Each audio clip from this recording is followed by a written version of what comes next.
Yo, what's up mga iPuff? It's me, James Puff, at ngayon sa video na to, ang pag-uusapan natin ay isang disposable pad na nanggaling sa Oxba. Yun ay ang Oxbar BD6000. So pinunta sa akin to ng Oxba para gawin ng review dito sa channel natin, pero bago natin simulan tong video na to, promote ko lang yung second channel ko, James Puff Vlogs. Diyan ako nag-upload ng mga videos ko dito sa Japan, and pwede nyo na rin ako i-follow sa TikTok. I-search nyo lang is James Puff. Lahat ng mga link is nasa description box. Okay, so quick specs lang muna tayo dito sa device natin. So ang Oxbar BD6000 is meron ngang 6,000 puff approximately. Then yung capacity ng juice niya sa loob is 15 ml, 650 mAh battery capacity, built-in siya, and rechargeable siya mga iPuff. Isang cloud check muna tayo bago tayo mag-unbox.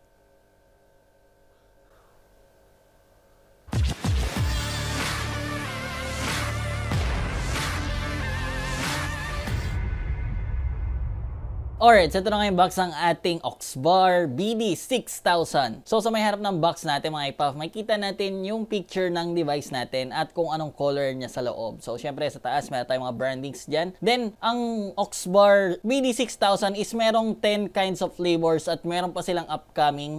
Yun ang nakasulat sa page nila. And yun, meron tayo ditong 5 flavors mga iPuff. Meron tayong, so itong isa is peach mango. Dito sa may side is yung level ng nicotine natin. Gummy bears, watermelon ice, strawberry ice cream. Pasensya na, hindi ganun masyado makita dahil parang reflector yung style nung mga stickers nila. Then ito naman is blue rust. So babasing yung mga iPuff dito is parang plain lang tayo, then may color yung kalahati kasi nade-divide sa dalawa yung color ng device natin. And dito is black lang yung isang side, then meron tayong color sa kabilang side. Dito naman mga iPuff, yung isang side is merong VAV-SIM style ng painting. So yun yung tawag dyan mga iPuff, and sinearch ko lang yan kaya ako alam. So sa ngayon mga iPuff, ang ginagamit ko dito is etong peach mango. Ngayon mag-open pa tayo ng isa. Etong merong VAV-SIM design or art sa may gilid. Siguro dito na lang tayo sa strawberry ice cream. So open natin siya. Katulad ng ibang mga disposable pad mga iPuff, napakasimple lang naman ng packaging niya mga iPuff. So ayan, makita natin wala na siyang laman sa loob. Ito na lang plastic na to kung saan nakalagay yung pad natin. So syempre nakaseal pa yan ng isang plastic. Ngayon i-open natin siya. Then pag open natin sa kanya mga iPuff, syempre yan ay mismong device natin. So yung device natin is merong 650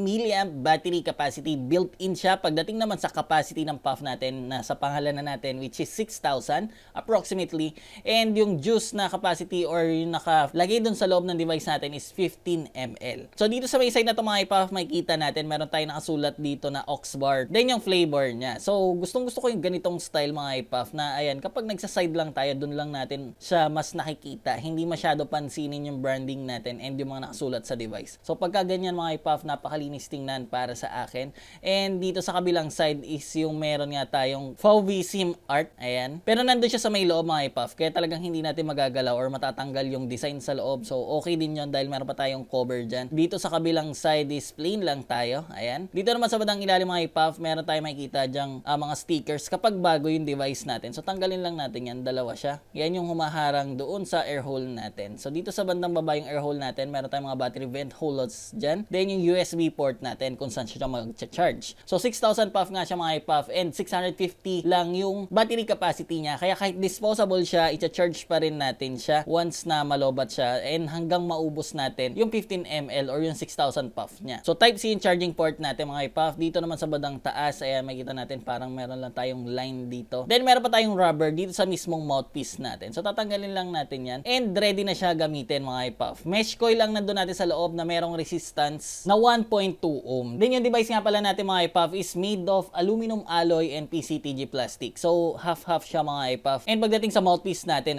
masasabi ko na komportable to dahil saktuhan lang yung size niya mga iPuff. And yan, pagdating naman sa kamay, ganyan siya. So talaga mahahawakan natin siya maayos and komportable naman dahil smooth yung mga curves niya. So bago natin tapusin tong video na to mga iPuff, size comparison lang tayo ng mabilisan dito sa Slim SG. Ayan, ganyan siya pag pinagtabi sa ilalim. So makikita natin mga iPuff na medyo may pagka-bulky itong BD6000 natin since malaki nga yung capacity niya. And yun na siguro para sa device na to mga iPuff. Babalik ko na sa akin yung camera para sa iba pang mga detalye tungkol dito sa Oxbar BD6000. Alright, so yun mga iPuff, nakita nyo na unboxing natin and yung specifications niya. So, simple lang naman ang mga disposable pad. And ngayon punta tayo sa mga nagustuhan ko sa kanya. Sa design niya mga iPuff, mga sabi ko na napaka-simple lang ng design niya, pero maganda at malinis para sa akin. So, lagi ko naman sinasabi ang mga iPuff yan, lalo sa mga brandings. Ayoko nung talagang angat na angat yung pagkakasulat. So, dito sa Oxba, ganun yung ginawa nila. Para pag sinide mo lang siyang ganyan, saka mo lang siya makikita. So, maganda yon. Then, pagdating naman sa design nila dito sa kabilang side. So, meron nga sila netong isang klase mga iPuff na parang plain lang. May onting mga waves lang dyan sa loob. And dito naman is meron yung fauvism design or style ng art na nandun sa loob. So para doon is ganun pa rin mga iPuff. Maganda yung pagkakagawa nila sa loob. Hindi talaga sobrang exage yung naging art natin dun sa loob. Dahil nga hindi naman talaga siya yung kitang-kita. Pero talagang matatanaw naman natin siya kapag tinitigan. Pero hindi yung lutang na malayo pa lang na hawak mo siya is kitang-kita yung design. So okay naman yon para sa akin. And 650 mAh battery yung capacity niya. Kaya hindi niya maaabot yung 6,000 puff. Kaya kailangan natin siyang i-recharge. So, ang gagawin mo na sa kanya, once na malobat, i-charge mo lang na siyang i-charge hanggang maubos mo yung 6,000 puff. So, ngayon naman mga iPuff, i-test natin siya. At gagamitin ko is etong strawberry ice cream na kaka-open lang natin.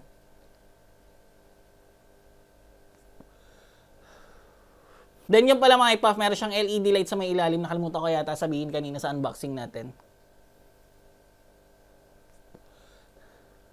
So yun mga iPuff, ang flavor natin is strawberry ice cream. Nalalasahan ko naman talaga yung strawberry ice cream sa kanya. Then meron siyang onting hit ng mint, pero hindi talaga yung sobrang lamig. Ngayon naman i-test natin etong peach mango.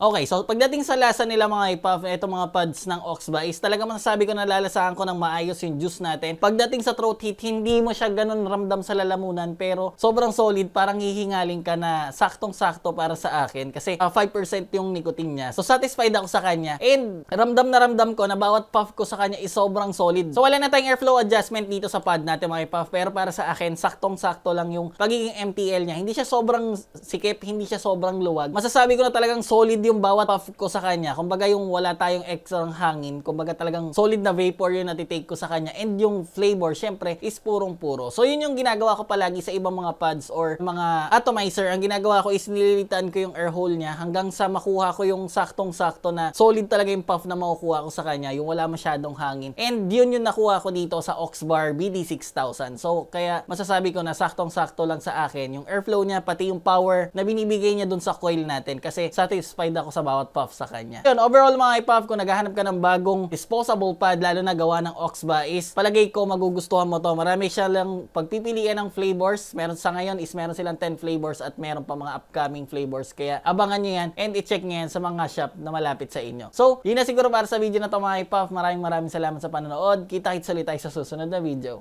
Vape safe!